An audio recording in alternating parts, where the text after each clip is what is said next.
everyone so much for being here today. Especially thank you to Kay for that wonderful program. Now, yes, another round of applause.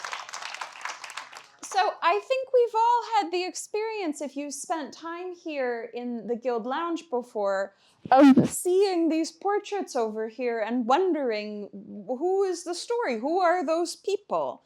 And so I was thinking, as we were wondering what my portion of today's program could be, what are the other things we wonder about when we are in the collection? And it seemed like a nice counterpoint to talk about some of the donors whose names we see on our labels, but whom we don't know too much about. So we're going to be making 3 stops. I won't keep you too long before I let you have a cookie, but we're going to be starting in the corner right over this way, if you'd like to join me.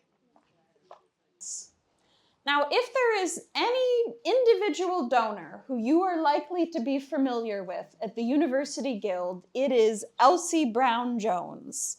And that is because she was the collector who we featured a couple of exhibitions ago over in our dining room, library, beautiful wood-paneled area, where we today have our Japanese ivories. We had a collection of teapots. Now, when I started working at the Guild back in 2022, one of the first questions I had, who were the people who were donating these artifacts to the Guild? How did they end up in their homes? Why were they giving them to us? And unfortunately, that's a little trickier sometimes to figure out than you might like in our collection, because so many of the women who donated their collections are listed in our records under their husbands' names. So I can't look up normally Elsie Brown Jones. I am looking up Mrs. John Smith.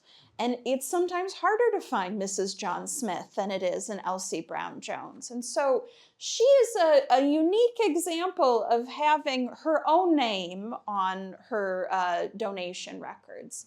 And Elsie Brown Jones is a very interesting person in and of herself. So she was born in 1903 here in Evanston. And she gets her master's in psychology from Northwestern University in 1925. So quite early for a woman to be getting her master's in psychology. And, that would be a really interesting story were that to be all she did. But she was also a very talented artist. She studied at the Art Institute. She was most known for her watercolors, but she really shaped the art world here in Evanston. She was at one point the president of the Evanston Art Center, which is, of course, still open today. Her own work was exhibited at the Chicago Art Institute, but also at the Corcoran Gallery of Art in Washington, D.C., and the Metropolitan Museum of Art. So this is someone with a considerable body of work. Now, why I find her so interesting was her life as a collector.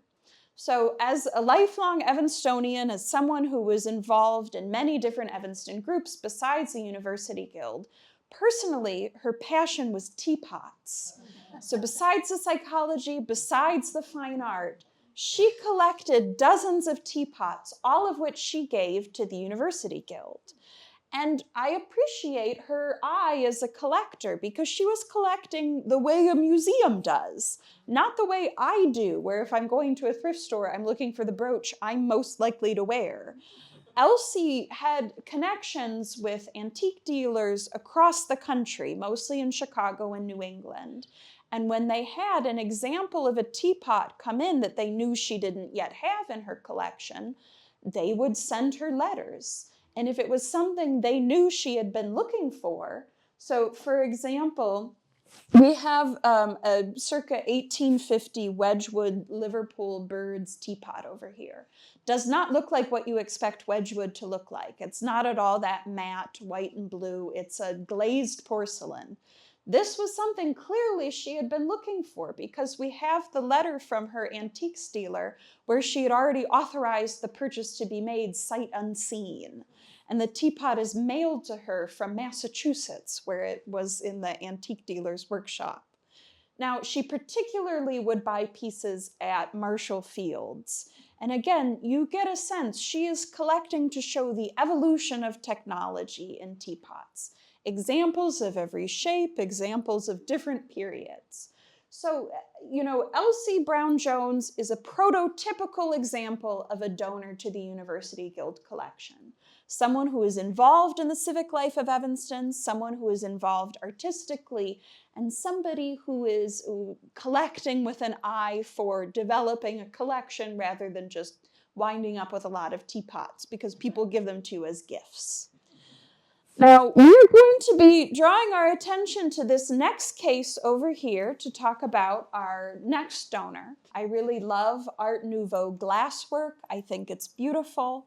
This particularly is a great example. It is an acid-etched salt cellar. So this is a technology around in glass for a long time, but in the late 19th and early 20th century, it's being used to do new, very Art Nouveau sort of experimental things. And here it's been used to give this really beautiful vegetal form on the glass, where the detail is fine enough that it looks closer to painting than what etched glass would have looked like a generation earlier. Now, I will admit, I first started looking up the donor of this piece because I was hoping I would find a Chicago department store connection. This was donated by a Mrs. Carl A. Roebuck. You can imagine, I thought I was going to get a Sears Roebuck out of that. But in fact, it is a very interesting story, totally disconnected from the Roebucks of the Sears Roebuck, fame. Now, our Roebuck, Carl Roebuck, was born in Toronto, Canada, actually, in 1914, and he becomes a scholar of classics. So in this period, if you're a scholar of classics, you're probably also an archaeologist. He's doing all of this. He's interested in the texts, but he is also going to Greece to do digs. Now, as a young man, he starts his PhD in classics at the University of Chicago. And I have some photographs that are not going to produce well at a distance. So what you're just going to do is come find me afterwards, and I can show you this close-up. But this, you'll take my word, is a group of hip-looking young people in 1938. And they are all hanging out in the foundations of what looked like a house in Eritrea, Greece. Now, I show you this because the young man on the very end of the foundation, that is Carl Roebuck, but you will notice two young ladies also there in the foundation. So I found a record of this excavation, this dig that happened in Corinth. So the young people, they start at the Acropolis and then they go to Corinth. There were 6 young men and 3 young women on the dig, and by the end of that year, by the end of 1939, each young woman had married one of the young men. And so Mary Campbell, one of the young women in this portrait, would become Mary Campbell Roebuck before too long. But, she was there because she was a scholar herself. So the woman who is now here listed as Mrs. Carl Roebuck, Mrs. Mary Campbell Roebuck, was herself a scholar. She was getting her PhD at Bryn Mawr, also in classics. And I have their actual dissertation titles because it gives you a sense they were a good pair. So he eventually gets his PhD in 1941 with a dissertation, A History of Messenia from 396 to 146 BC. She, of course, graduates a couple years later, 1946, with her dissertation, Later Corinthian Pottery. Now, the two of them end up here in Evanston when Carl starts working with the, I'm not going to get the order of this right, American College of Archaeology in Athens. So it's an American school that has a presence in the US that helps bring students to Athens to work on archaeological digs. The two stay involved in their scholarship for the rest of their lives together. They very much have a partnership that is scholarly as well as being romantic. And they would spend their summers in Greece together up until their retirement, when they retired to Orcas Island in the Seattle area. But I love this because it's right next to a whole collection of things that they would have found particularly interesting. These are examples of very early Phoenician glass vessels. So even though the piece that these two lovers of ancient history gave us was very modern, I like that it's ended up next to the pieces they themselves would have studied. So we have one more stop. We're gonna, yes? How did they come to the Guild? Just because they were in Evanston? They were in Evanston, and I think just involved in a lot of different sort of arts and culture societies, but it doesn't seem she ever joined the Guild, as far as I can tell, which is curious. But I don't know, maybe under her married name, but I've not found her yet. They were or were not on faculty here? Were not on faculty here, just found themselves in Evanston. I would assume that if you are a woman in the 1940s with a PhD in Corinthian pottery, the friends you would make in town are likely going to be Guild members. And so even if she's not herself involved at Northwestern, I'm guessing it didn't take too much for the salt cellar to end up in our collection.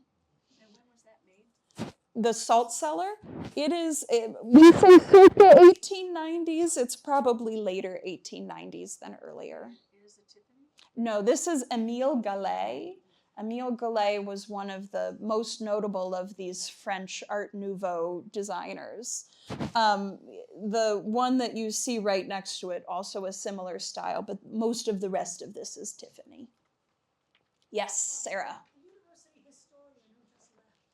Mr. Limo here that Mr. Roebuck taught at Northwestern. Okay, so he did teach here for a time. If you Google him, he's part of the database of classics historians, and he didn't spend a long enough time here for it to end up a full part of his resume, but Well, he may have been just adjunct or right. summers.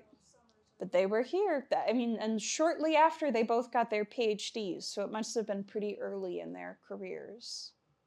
So is that the only thing she donated? Yeah, as far as I know, it's just that one piece. Well, I do sort of wonder if she was strong-armed by some friends. They saw something nice on her desk, and, you know, the way I made my mom join as a member today as we were walking in. The University Guild and our community tend to have a strong will when we want to, with a velvet touch. So we're going to head this a ways into the hallway where our open storage is for our last stop before you all get a lemonade. So we have another really beautiful piece of sort of Art Nouveau French glass that we're looking at. It is this orange vase here in the middle. Now, this is a piece by Louis Majorelle. He was, like Émile Gallet, one of these artists in late 19th century France who's doing really innovative work with glass. In this case, rather than that acid etching being the new technology, he's doing something that we also see Tiffany do, which is starting out with a metal frame and then blowing the glass directly into it. So the idea is seeing the way that organically the glass is going to move through whatever metal frame you leave for it. Now, this was another case where I chose based on a last name, and I was curious, you know, what connection that was going to do, because this was a piece donated to us by Mrs. Robert W. Miller. Now, that's Miller with an A, like the Alice Miller Chapel. I was wondering, perhaps there was a connection there. No, besides Scottish ancestry, there is not. But the Robert Miller in question here is Robert Wyness Miller. He was born in Scotland originally, but moved to Chicago as a 10-year-old in the 19th century. And he gets his law degree at Northwestern University, and then pretty soon after graduating, becomes a law professor at Northwestern in 1911. And, you know, this was a case where I was a little bit worried I wasn't going to find enough information about his wife, because I had found a handful of obituaries of him, and it just referenced her first name, Anne, and Anne, it wasn't going to be enough to get me an answer. Finally, though, I found one of his obituaries that was published in 1959 in the Journal of Comparative Law. And after a few pretty long paragraphs about his career and his publications, I came across a really enticing line, which is, after discussing how his career was briefly put on hold by World War I, who can't relate, it says, it was during this period he married Miss Anne George, a charming little lady whose career in the field of child education was to prove as distinguished as his own. Now that was curious. The little lady is kind of the language I was expecting. And it's so kind of patronizing that I didn't know. Was this just a cute reference to her raising their own children to say that? So, that gave me a little more to go on. I have her name, Anne George.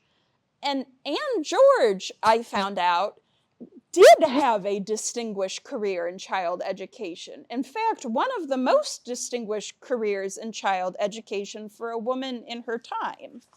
Now, I've got another little photo I'm going to show you.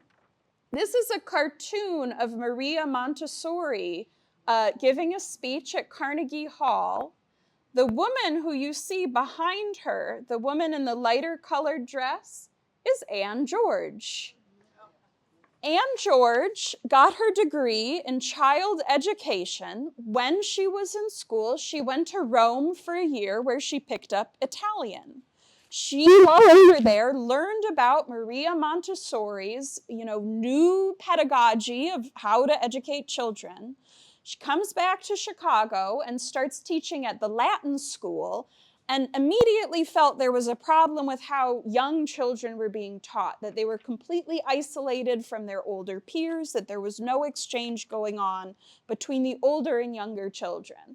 She comes across Maria Montessori's work, and it seems like exactly the answer she's been looking for. So she goes back to Italy. She becomes Maria Montessori's first pupil at all. And she comes back to America to start the first Montessori school in the United States, in Tarrytown in 1911. When Maria Montessori comes to America to do her major tour, the thing that kicks off Montessori schooling in the country, it is Anne George, who is her translator at every stop. She comes with her for the entire journey. Now, I'm sorry to say, we don't know too much about the rest of her life because something happens in the 19-teens and there is a falling out between the two women, Maria Montessori and Anne George. Maria removes her license to teach the Montessori method.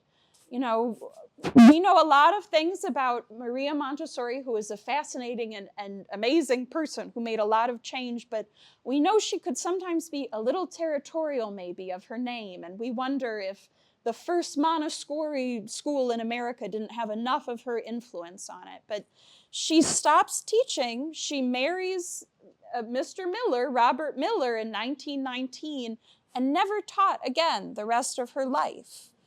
But this piece and several other pieces in our collection come from her, and these all come from that post-1919 period.